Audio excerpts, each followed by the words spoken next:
10,000 మందిలో నా ప్రియుడు యేసు, ధవళ వర్ణుడు అతి కాంక్షణీయుడు, తన ప్రేమ వేయి నదుల విస్తారము, తన ప్రేమ వేయి నదుల విస్తారము, వేవేల నోళ్లతో కీర్తింతును, వేవేల నోళ్లతో కీర్తింతును.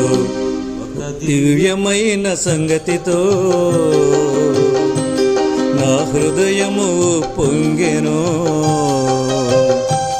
ఒక దివ్యమైన సంగతితో నా హృదయము పొంగెను.